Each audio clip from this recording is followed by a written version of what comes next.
Vamos a Jesús, denme un aplauso a Jesús.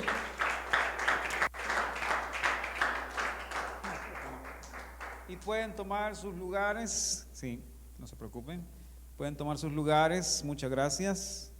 Vamos a ver, preparen sus Biblias, por favor, y vámonos al libro de Éxodo.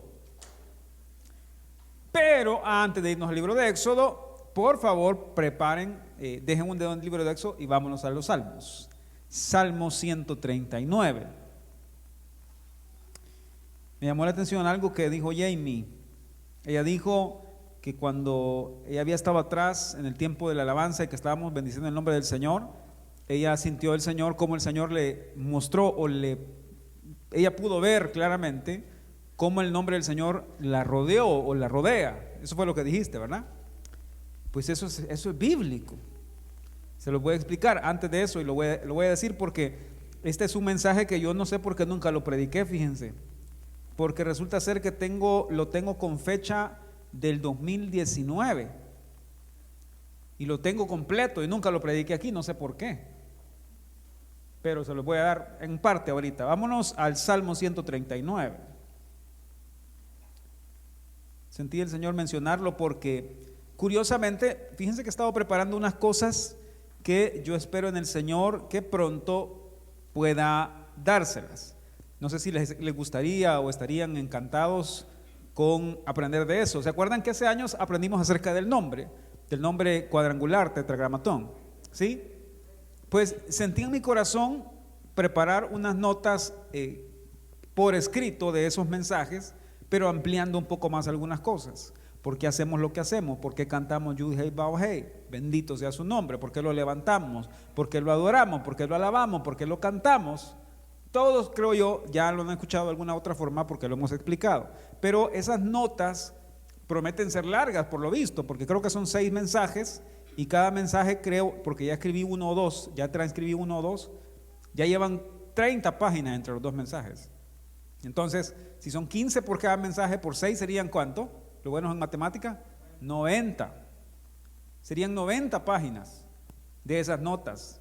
Pero si se comprometen a leerlas, las termino de escribir, hermanos, porque si no, ¿para qué las voy a escribir, verdad? Son acerca del nombre cuadrangular, el nombre tetragramatón del Señor, ¿ok? Entonces, pensando en eso, ahí he mencionado ciertas cosas de estas. Léanlo conmigo, por favor, es un salmo precioso. Versículo 1, si lo leen conmigo. Oh Jehová, tú me has examinado y conocido. Tú has conocido mi sentarme y mi levantarme. Has entendido desde lejos mis pensamientos. Has escudriñado mi andar y mi reposo. Y todos mis caminos te son conocidos. Pues aún no está la palabra en mi lengua. Y he aquí, oh Jehová, tú la sabes toda. Pausa. ¿Qué está hablando David ahí? Está hablando acerca de cómo Dios conoce nuestros pensamientos. Aún antes que los pensamientos vengan a nuestra boca, Dios ya los conoce. No piense usted que podemos ocultarle algo a Dios. No piense que podemos ocultarle nuestras intenciones a Dios. Porque los pensamientos son palabras que no se han dicho todavía. ¿Sí? Por lo tanto, si Dios conoce mis pensamientos, Dios entiende lo que estoy hablando, lo que voy a hablar. Dios conoce lo que voy a hablar. Lo interesante está en esto. Versículo 5. Y aquí viene la palabra por lo que decía que había comentado hermana Jamie. Oigan, detrás y delante me rodeaste y sobre mí pusiste tu mano. Tal conocimiento es demasiado maravilloso para mí. Alto es, no lo puedo comprender. ¿A dónde me iré de tu espíritu? ¿Y a dónde huiré de tu presencia? Si subiera a los cielos, ahí estás tú. Ya vieron, ¿verdad? Detrás y delante. Ahora dice, si subiera a los cielos, ahí estás. Y si en el Seol hiciera mi estrado, es decir, abajo, he aquí, ahí estás tú. Ahí tú estás, perdón. Si tomare las alas del alba y habitar en el extremo del mar, aún allí me guiará tu mano y me asirá tu diestra. Ahora, ese salmo es precioso, ¿verdad? Pero ¿saben qué está diciendo ahí? Donde quiera que vaya, puedo encontrar al Señor conmigo. Donde quiera que yo esté, el Señor siempre está conmigo. detrás y delante. Y esto tiene una aplicación amplia para un montón de cosas. Vengan los enemigos adelante, Él está frente a mí. Vengan los enemigos atrás, Él está detrás de mí. Vengan los enemigos por arriba, Él está encima de mí. Vengan los enemigos por abajo, Él está debajo de mí. Él nos rodea con su presencia. No tenemos por qué temer, no tenemos por qué tener temor. Donde quiera que andemos, Él está ahí. Luego habla de oscuridad, luego habla de todas estas cosas, de cómo Dios se vuelve una protección para nosotros. Ahora, esto tiene dos lados, porque a los que aman al Señor les encanta saber que Dios está en todos lados donde ellos estén. Pero ¿qué hay de aquellos que no andan en los pasos correctos? ¿Verdad? Es que es bien bonito pensar, es que, perdón, donde quiera que yo vaya, el Señor ahí está conmigo. ¡Qué bendición!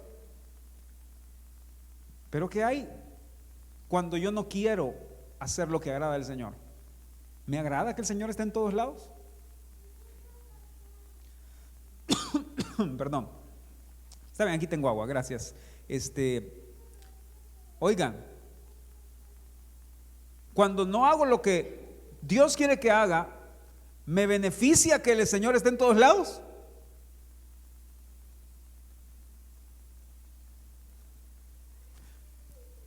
O sea, ¿me satisface que el Señor esté en todos lados y yo ando haciendo cosas que no tengo que hacer? Gracias. Gracias. ¿Me beneficia que el Señor sepa todo lo que hago? Pues sí, para mi vida espiritual, pero no para mi carne. ¿Sí me voy a entender? Pues claro, porque el Señor sabe qué es lo que hice en lo oscuro. El Señor sabe qué es lo que hice en tinieblas sin que nadie se diera cuenta. Por supuesto que lo sabe, Él es omnisciente. Ahí están leyendo ustedes: ¿a dónde huiré de tu presencia? Preciosa promesa para los que aman a Dios, pero es un dolor de cabeza para el que quiere esconderse de hacer algo del Señor. Ahora, les voy a decir de una vez: ¿quiere usted esconderse para hacer algo de parte sin que Dios se dé cuenta? Lamento informarle que usted está muy equivocado. Todo delante del Señor está desnudo y expuesto. Nuestras intenciones, nuestros deseos, nuestros pensamientos, todo delante del Señor está expuesto. David entendió eso y por eso dijo: ¿a dónde huiré de tu presencia, Señor? ¿Se dan cuenta de eso? Muy bien, entonces ya no sigo ahí porque ya no le puedo dar el mensaje si me voy por ese lado. Volvámonos a Éxodo 25.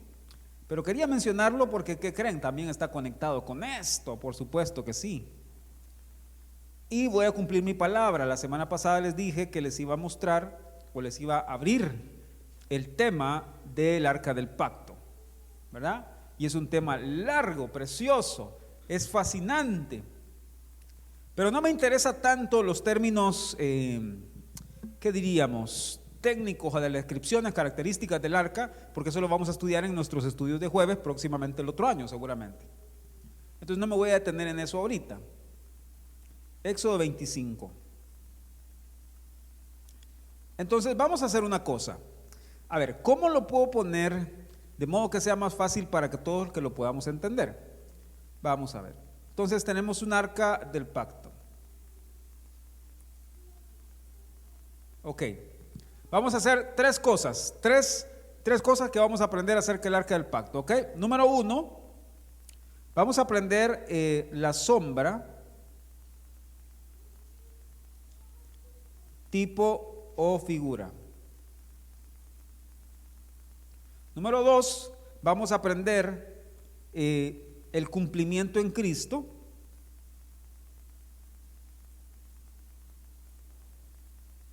Y número 3, vamos a aprender la aplicación para nosotros.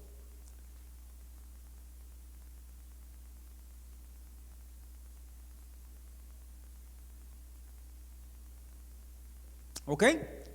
Entonces, cada una de esas cosas nos va a tomar algo de tiempo. Así que vámonos a Éxodo 25.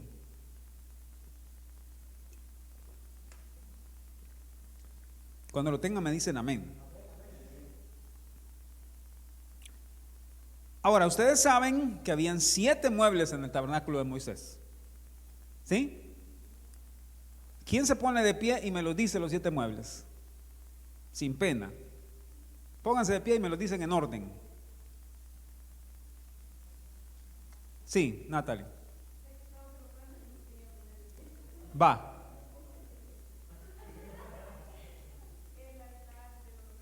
Sí. Sí. Ajá. Sí.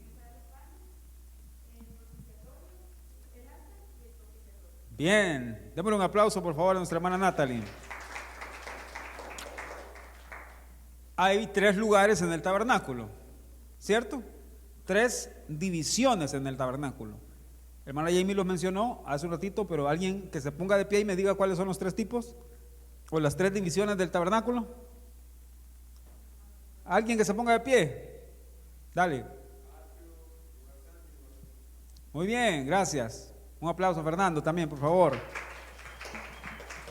Atrio, lugar santo, lugar santísimo. ¿Sí? Alguien que se ponga de pie y me diga cuántos muebles habían en el atrio, cuántos en el lugar santo y cuántos en el lugar santísimo. Pónganse de pie, vamos a ver. Párense. Sí, ¿qué pasa? Aquí este bloque está quedándose atrás. Pónganse de pie. ¿Cómo fue? 2 en el lugar santísimo. Ok, alguien que se ponga de pie y me diga las medidas. No, eso es mentira. Seguro que no se acuerdan, ¿verdad? Bueno, están ahí divididos las 3 partes del tabernáculo, cada uno de sus muebles, ¿verdad? Ahora, a ver, este es importante. ¿En cuál de esos, o en cuántos de esos muebles había fuego?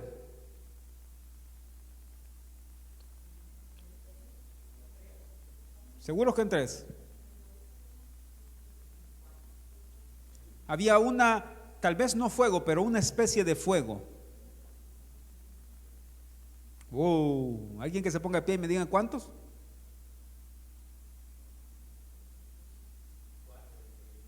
4, dice Jamie. ¿Cuáles son? 1. ¿Sí? ¿Sí? No estaba en el arca del pacto, el otro fueguito. En la mesa de los panes. Encima de los panes había un franco incienso que se quemaba para que subiera ahí, ¿verdad? ¿Lo ven? Había 4. En 4 muebles había fuego. Ahora, otra pregunta. Alguien que se ponga de pie y me diga cuántos de los muebles del tabernáculo representan la palabra.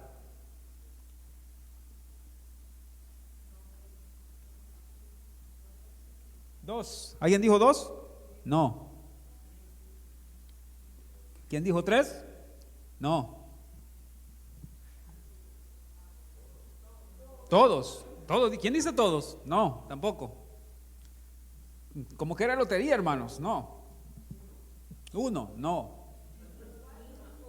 4 dice. 5 dicen ahí. ¿Por qué? Muy bien. Muy bien.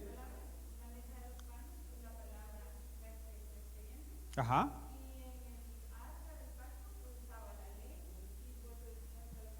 Ahí está. Bueno, un aplauso para todos ustedes. Ahí está. Ahora ya no los voy a seguir atormentando con eso, ¿verdad? Porque ya lo siento bien estresados a todos. Se ponen nerviosos, va. Entonces, en el arca del pacto habían 2 muebles en uno, ¿sí? El arca del pacto era un cajón de madera que estaba cubierto de oro por dentro y por fuera. Adentro de ese arca, inicialmente Dios dijo que pusieran la ley, ¿verdad?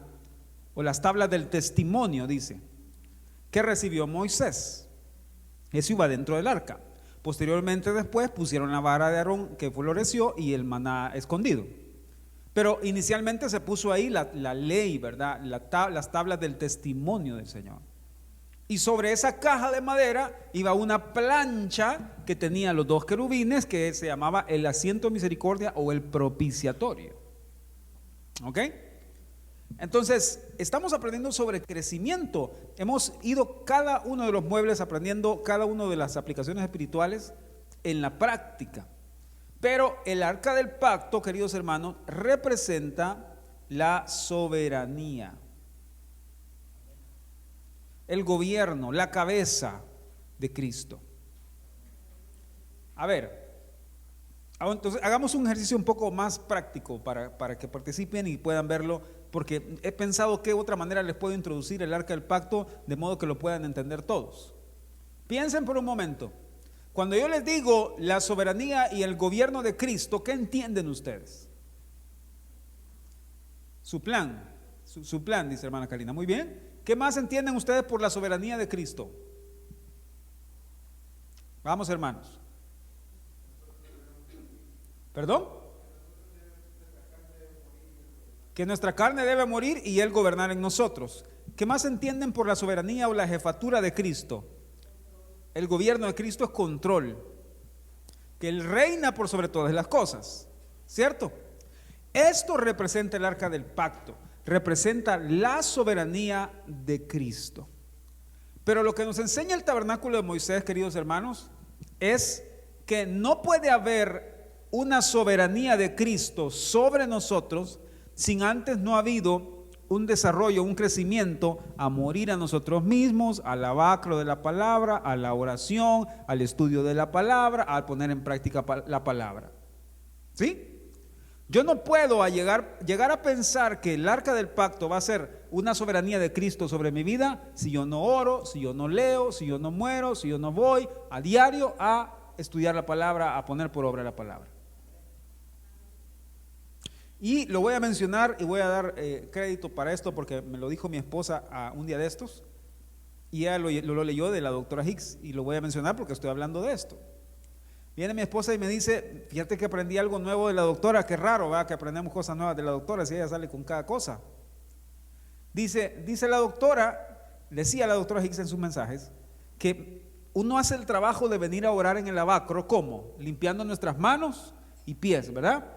Limpiándonos del rechazo, del resentimiento, del menosprecio, todas esas cosas feas que le hacen a uno, ¿verdad? Bien bonito se siente ir y pedirle al Señor que nos limpie del rechazo, ¿verdad? ¿Cómo se sienten después que se han sido limpios, que el Señor los ha limpiado del menosprecio de otras personas? Se siente uno en paz, ¿verdad? Como el Señor lo lava a uno, ¿cierto? Pero mi esposa me decía algo que decía la hermana Hicks y tiene toda la razón. Si vamos a que el Señor nos limpie del menosprecio que otros nos hacen, pero ¿cuántos vamos a ser limpiados nosotros de nuestro propio menosprecio? Del menosprecio que nosotros hacemos por otros y del menosprecio que nosotros hacemos por el Señor. Wow, yo me quedé pensando eso que me decías, porque tiene toda la razón. Si nos gusta que nos limpien del menosprecio de otros, pero ¿por qué no pedimos perdón por todas las veces que menospreciamos la soberanía del Señor nosotros? ¿Y por qué no pedimos perdón por todas las veces que rechazamos la soberanía del Señor sobre nuestra vida? Porque nosotros estamos haciendo menosprecio ahí del Señor. Y las aguas de su palabra y las aguas de su nombre y las aguas del Espíritu son para eso, para limpiarnos también de nuestro propio menosprecio. Es que les voy a enseñar algo. A mí, el pastor de mi juventud, que se llamaba Juan Carlos Asbun, se los he contado, él me enseñó una vez algo. Yo llegué y le dije, mire pastor, fíjese que fulano de tal dijo esto de mí, hizo esto de mí. Y él era bien especial, ¿verdad? Y me puso así la mano, es especial, ¿verdad? Y me pone la mano y me dice, Ricky, porque así me dice, ¿va? Ricky, a veces somos víctimas y a veces somos victimarios, me dijo. Y yo me quedé así, pero pastor, ¿por qué me dices? Pensar, me dijo, seguramente hoy te hicieron daño a vos, pero quiero que pienses cuántas veces tú has hecho daño con tus comentarios, me dijo. Y hermanos, en este caso pasa lo mismo. Muchas veces somos víctimas del menosprecio de otros, pero ¿cuántas veces somos victimarios del menosprecio hacia otros? Y necesitamos ser limpios, tanto del menosprecio que nos hacen como del menosprecio que nosotros hemos hecho. Porque no me dejarán aquí a mí solito diciendo que yo soy culpable también de menospreciar al Señor. ¿Cuántos culpables de esos hay aquí? Menospreciar su soberanía, menospreciar su jefatura, su gobierno, cuando me quejo, cuando murmuro, cuando me lamento, cuando ando lloriqueando con todo el mundo. Y se lo voy a trasladar porque yo lo recibí un día que leyendo un sermón de la doctora hace años. Yo dije, es cierto, tenemos un problema. Ella dijo lo siguiente: ¿saben cuál es uno de los más grandes problemas de la iglesia del Evangelio de Cristo? Hablando globalmente, que muchos se quejan, dijo. Y yo me quedé, no puedes, como le estaba diciendo a la iglesia central de Indiana, hermanos. Ahora, se los traslado a ustedes. ¿Saben cuál es el problema de la iglesia Casa de Misericordia? Que muchos nos quejamos. Si le queda el sombrero, póngaselo, hermano. Muchos nos quejamos. Examinémonos. ¿Cuánto se queja usted de sus hijos? Ay, es que este muchacho, por no decir otra palabra, ¿verdad? Ay, es que este cipote. Miren, ¿saben qué dicen? Salió de bravo al papá, dicen. El mismo carácter del papá, dicen. Salió igual de mentiroso que el abuelo.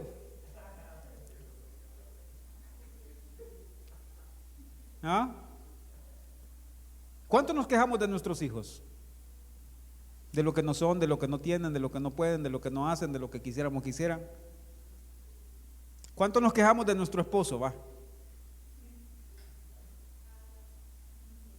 ¿Y cuánto nos quejamos de nuestra esposa?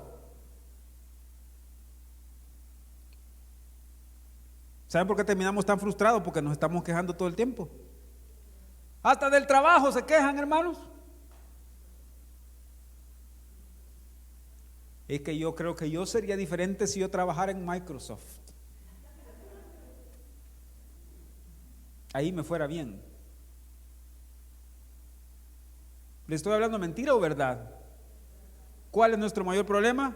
Muchos nos quejamos. Y me lo puedo llevar en escalada, hermanos, porque en la casa, en la iglesia, en el trabajo, y terminamos quejándonos hasta de Dios. Es que no me gusta cómo Dios hace las cosas. No me gustan los papás que me dio Dios. Se ha de haber equivocado. Tendría que haber nacido en la casa de los Slim. Pero bueno, sigamos. Les dije Éxodo 25. Vamos a leer los versículos, porque me voy a saltar toda la parte de técnica, ¿verdad?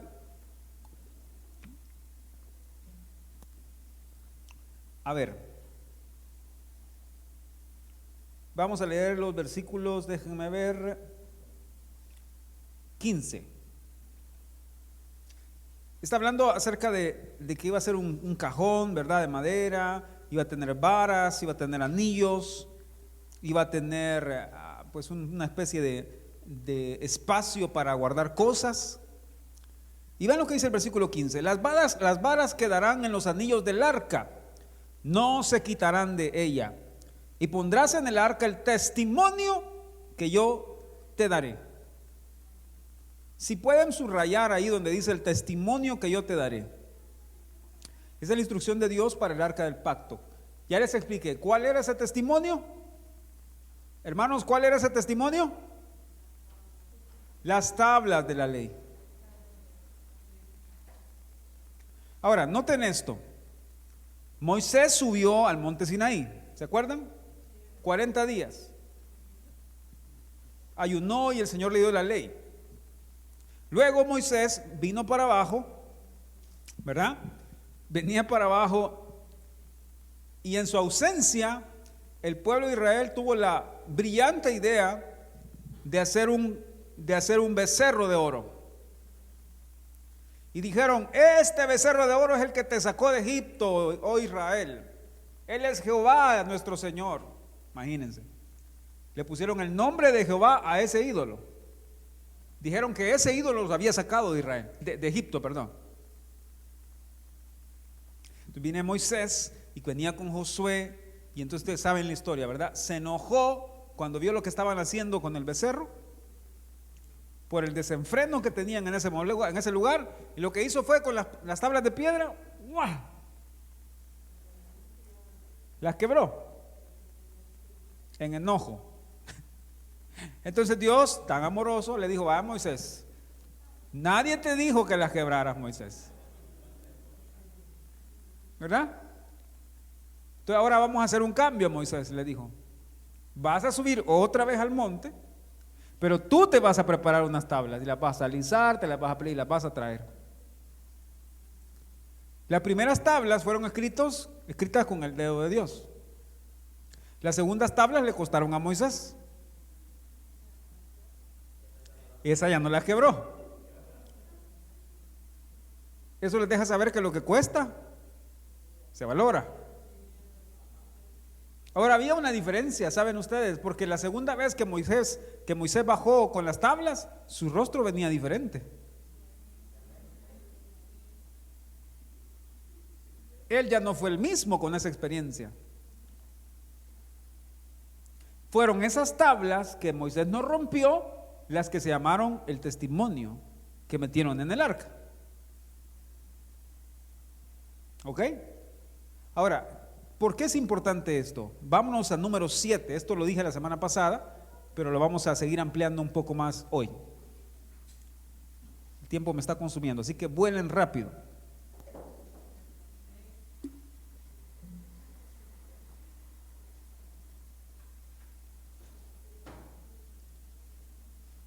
Estamos comenzando con la sombra, tipo o figura. Ese es el primer punto, ¿verdad? Sombra, tipo o figura del arca. ¿Qué representa o qué enseñaba en el Antiguo Testamento? ¿Ok? Entonces, lo primero era que enseñaba que era, diga conmigo, un lugar. Por favor, hermanos, fuerte. Un lugar para guardar la ley. Ese era el arca del pacto. Eso era la sombra, tipo, figura. Un lugar para guardar la ley. Ahí se iba a meter la ley. Ahí se iba a meter el testimonio del Señor. Lo que el Señor había dicho a Moisés. ¿Ok? Con los próximos días, si el Señor permite, bueno, la otra semana no voy a predicar yo, va a predicar el pastor Carlos o la pastora Susi, cualquiera de los dos. Pero dentro de 15 días seguimos con este tema. Vean qué pasaba con esa arca del pacto. Número 789. ¿Lo leen conmigo, por favor? Como un ejército, ayúdenme, porque hoy hemos cantado bastante. Vamos. Y cuando entraba Moisés en el tabernáculo de reunión para hablar con Dios, oía la voz que le hablaba de encima del propiciatorio que estaba sobre el arca del testimonio de entre los querubines y hablaba con él. ¿De dónde salía la voz? De encima del propiciatorio, del arca del pacto. Vámonos a Levítico capítulo 1, versículo 1.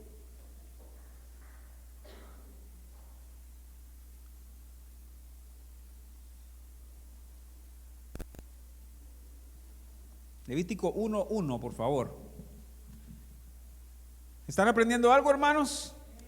Ahora, no se me desesperen ni se impacienten, porque primero necesito enseñarles qué es la sombra para después explicarles cómo eso funciona en nosotros hoy. Pero ahorita les voy a decir una cosa, ¿ok? Levítico 1:1, por favor. ¿Lo tienen? Vamos. Llamó Jehová a Moisés y habló con él desde el tabernáculo de reunión diciendo, ok, punto y aparte ahí. ¿Desde dónde habló Dios? Ok, ahora volvamos a Éxodo 25.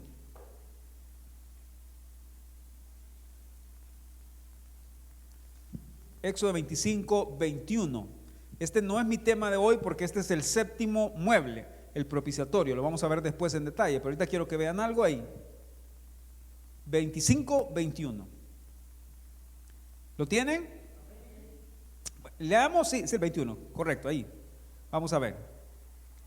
Y pondrás el propiciatorio encima del arca y en el arca pondrás el testimonio que yo te daré. Otra vez, ¿verdad? Eso ya se lo había dicho antes. Pero vean lo que dice: y de allí me declararé a ti, y hablaré contigo de sobre el propiciatorio de entre los querubines que están sobre el arca del testimonio, todo lo que yo te mandare para los hijos de Israel.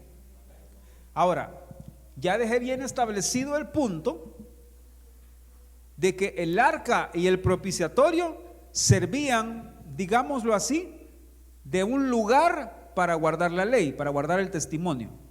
Y ese lugar era de donde salía la voz que guiaba a Moisés y a los sacerdotes acerca de lo que el pueblo tenía que hacer. ¿Está claro eso? Hermanos, ¿está claro? Ok, si eso está claro, prosigo a lo siguiente. Oigan esto: siempre que el pueblo necesitaba tomar una decisión acerca de salir a la guerra, de moverse al lugar, de hacer una decisión importante, ellos iban y consultaban al Señor. Venían al sacerdote y le decían al sacerdote: sacerdote o sumo sacerdote, nosotros queremos saber si es esta la voluntad de Dios respecto a algo. Venía el sacerdote, venía a pararse frente al velo, porque no podía entrar hasta el lugar santísimo hasta el día del Yom Kippur. ¿Ok? Otra vez voy a usar un pañito, fíjense, tráigame un manto por favor de oración. La semana pasada usé uno también. Hoy no te voy a usar de ejemplo, ¿oíste, hijo? Ese mero. Ah, no, ese no es de oración, es de Natalie. Ah, están sucios. Ah, elegante.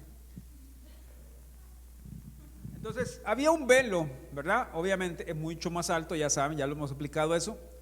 Había un velo que dividía el lugar santo del lugar santísimo, ¿sí? Al otro lado está el lugar santísimo. Entonces el sacerdote venía, se paraba frente al velo y oraba y pedía la dirección del Señor y decía: Señor, ¿es tu voluntad que esto, lo otro pase? ¿Sí? Acuérdense que el sumo sacerdote tenía pectoral, tenía urín y tumín. La voz que salía de allá del lugar santísimo daba testimonio a la mente del sacerdote, y las piedras daban testimonio también al sacerdote de que lo que Dios estaba diciendo era real para él, pero que estaba confirmado sobrenaturalmente. O sea que no es que él dijera: ah, se me ocurrió una idea y yo creo que soy yo, sino que la voz del propiciatorio del arca del pacto salía a la mente del sacerdote, y el urín y el tumín confirmaban que esa era la voz de Dios. ¿Sí lo están viendo? O sea, no es que, se me ocurrió tal cosa, yo pensé, eso es la voz de Dios. No. El urín y el tumín tenían que confirmar que la voz que estaba saliendo de allá y oía el sumo sacerdote era la voz de Dios guiando al pueblo en esa dirección. ¿Lo están viendo? Ahora, ese arca tenía entonces las tablas de la ley, o el pacto, o el testimonio de Dios para con su pueblo. Esa ley tenía un propósito. Esto lo pueden escribir porque ya voy como más entrando un poco más en el tema, por eso les decía. Esta ley tenía un propósito, y el propósito era gobernar sobre la nación. ¿Para qué sirve la ley? Para gobernar. Para romperla, no, hermanos, por favor, no me voy a salir con eso. La ley sirve para gobernar. La ley sirve para dar dirección a algo. Entonces la ley del Señor fue puesta en el arca para dar dirección al pueblo y para ser una forma de gobierno sobre la nación.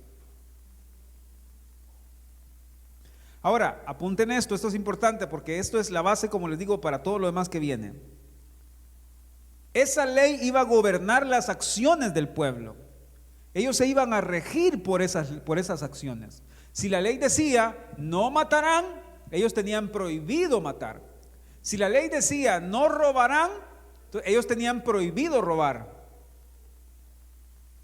Ahora, este es el punto importante. Oigan por favor y véanme muy claramente porque no quiero que nadie se me pierda. Lo que en realidad Dios dio cuando dio su ley, dio su testimonio, es su mente revelada al hombre.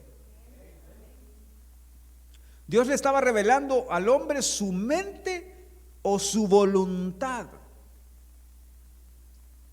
Su voluntad era que ellos fueran rectos, que fueran justos, que fueran correctos en su caminar. Su voluntad era que ellos tuvieran crecimiento espiritual y desarrollo moral. Dios no quería que fuera un pueblo lleno de conocimiento de sacrificios solamente, sino quería que conocieran la parte espiritual en sacrificios, pero que conocieran desarrollo moral en su comportamiento. ¿Saben entonces por qué yo puedo ser una persona que tiene mucho conocimiento espiritual y poco desarrollo moral? ¿Están ahí?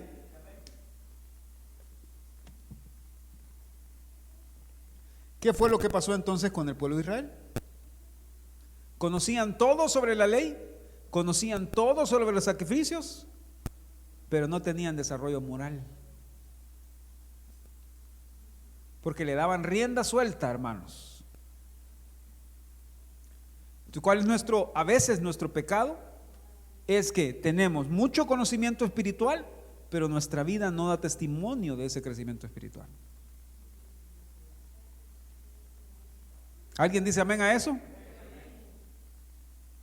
No, si la Biblia me la puedo bien, hermano. Todos me los puedo. Si el punto no es que se los pueda, el punto es cuánto esa ley, cuánto esa palabra rige su vida.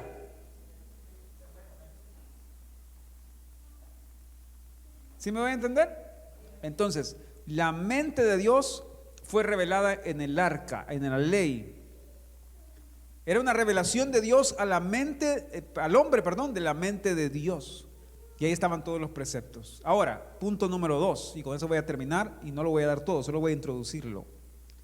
Dice su cumplimiento en Cristo, ¿verdad? Ahí lo tienen, ¿verdad? Sombra, tipo, figura, el arca del pacto era el lugar donde estaba la ley, el testimonio, la mente de Dios para la nación, para saber cómo se iba a gobernar la nación. Ahora, el cumplimiento en Cristo es el siguiente. Jesús, la persona de Cristo, es el arca donde Dios depositó toda su ley. En el corazón y en la mente de Cristo estaba la palabra de Dios, estaba la ley de Dios. Vamos rapidito a Juan 1:14, por favor, rápido, hermanos, que ya tengo 5 minutos y necesito explicarles alguna cosa más para que se vayan con lo que tenía pensado que se fueran. Juan 1:14. Ahora yo sé que podrán decir, ay hermano, pero este mensaje no era para gritar, no era para correr. Tranquilos, estamos poniendo bases. ¿Ok? Juan 1:14.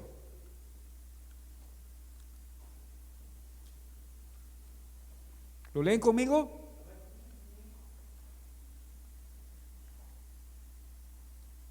A ver, espérenme un momento que quiero ver si les leo algo más. Ok, lean conmigo. Y aquel verbo fue hecho carne y habitó entre nosotros, y vimos su gloria, gloria como el unigénito del Padre, lleno de gracia y de verdad. El verbo, la palabra, es Cristo, porque en él habitó toda la ley y la palabra de Dios en su mente y corazón. Cristo es el arca del pacto de Dios para con nosotros. El arca del pacto, que era una sombra tipo figura en el Antiguo Testamento, tuvo su cumplimiento en la persona de Cristo. Él es el arca del pacto de Dios para con los hombres. Por eso cuando Cristo descendió, hizo cosas como por ejemplo la mujer adúltera, ¿verdad? ¿Se acuerdan? Que la llevaron a sus pies. ¿Qué le dijo? Vete y no peques más. Jesús estableció leyes morales de comportamiento para nosotros. Ahora, ¿por qué hizo eso? ¿Porque se le ocurrió? No, porque él era el arca del pacto de Dios que tenía en sí mismo la voluntad de Dios. Por eso fue y dijo, ¿verdad? No codicien. Por eso fue y dijo, ya no pequen más, arrepiéntanse, hagan esto, hagan lo otro, amen al Señor con todo su corazón. Otra más, vámonos por favor al Salmo 48.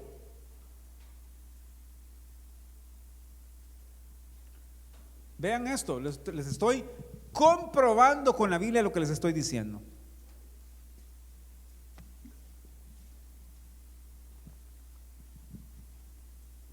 Entonces el arca del pacto, hermanos, no es otra cosa más que una representación en el Antiguo Testamento de la persona de Cristo, de su mente, de su corazón.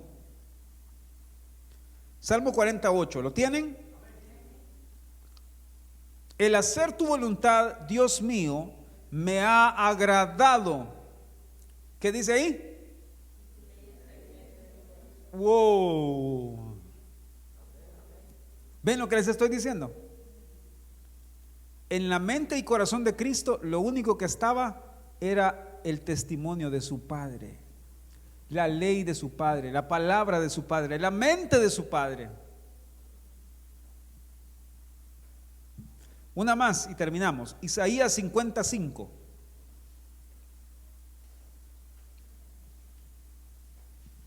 Este es un capítulo que habla sobre la obediencia del Mesías.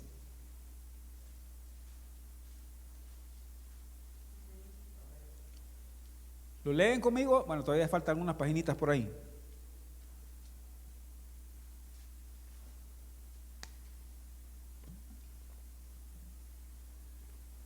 Isaías 55, con esto terminamos. Ya les vi cara de hambre. ¿Lo tienen? Dice, Jehová el Señor me abrió el oído y yo no fui rebelde ni me volví atrás. Esa es una profecía del Mesías. El Mesías abrió su oído y no fue rebelde, fue obediente y no se volvió atrás. Ahora, queridos hermanos, aquí viene el asunto, y aunque se los voy a explicar la próxima ocasión, la aplicación para nosotros, ¿saben qué es? Cristo, el arca del pacto de Dios, ahora vive en nuestro corazón. Por lo tanto, desde ahí Él puede enseñarnos, ayudarnos a entender cuál es la mente de Dios. La mente que antes estaba oculta, a menos que llegaran ahí al tabernáculo, ahora está aquí en mi corazón cuando yo recibo a Cristo. Por medio de su palabra, Él puede enseñarme a amar al Señor, Él puede enseñarme cuál es la mente de Dios para mí. Así es que, si usted o yo estamos en ignorancia, es porque queremos. Porque Cristo, el arca de Dios, el Cristo que tiene la ley del Padre en su corazón, está aquí adentro de mí. Y Él puede ayudarme a entender esa ley. Él puede ayudarme a caminar en esa ley. Todo es que, como dijo mi esposa en el primer servicio, me salga del trono yo y deje que Él esté en el trono de mi corazón. Entonces, hermanos, yo creo que ustedes y yo deseamos con todo nuestro corazón caminar como agrada al Señor, ¿o no? Por eso están aquí, porque desean caminar como agrada al Señor, ¿es cierto? Empiecen por preguntar y buscar la mente y la voluntad de Dios en todas las cosas. ¿Se le pincha la llanta? Busque la mente de Dios en eso. Busque la voluntad de Dios en eso. ¿Se ganó la lotería? Bueno, espero que no se gane la lotería, es tan grande, porque estén comprando tanta cosa.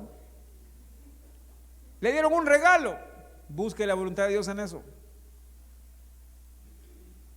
Le fallaron, busque la voluntad de Dios en eso. Le quedaron mal, busque la voluntad de Dios en eso. Lo ofendieron, busque la voluntad de Dios en eso.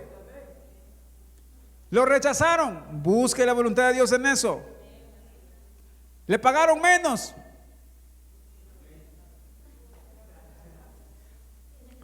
no le fue bien en las ventas. ¿Le fue bien en las ventas?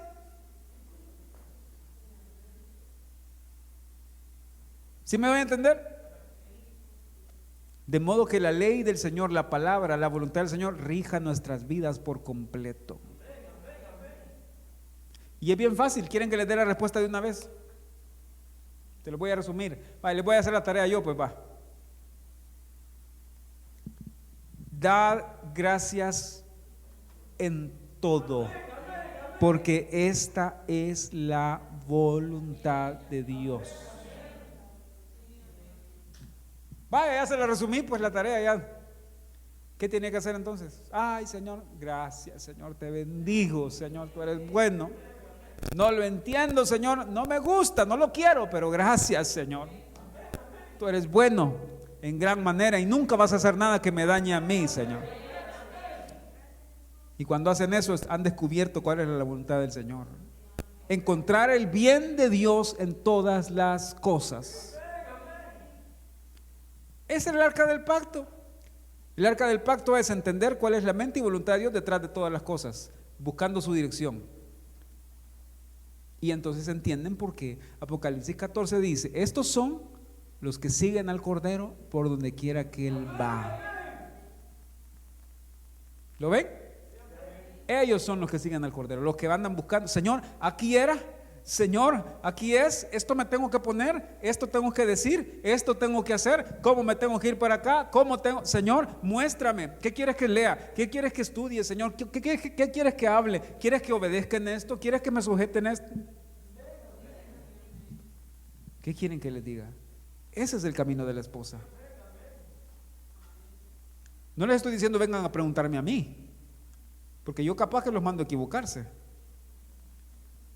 Les estoy diciendo vayan y pregúntenle al Señor, busquen al Señor, busquen su voluntad. Eso es crecer en el arca del pacto. ¿Ok?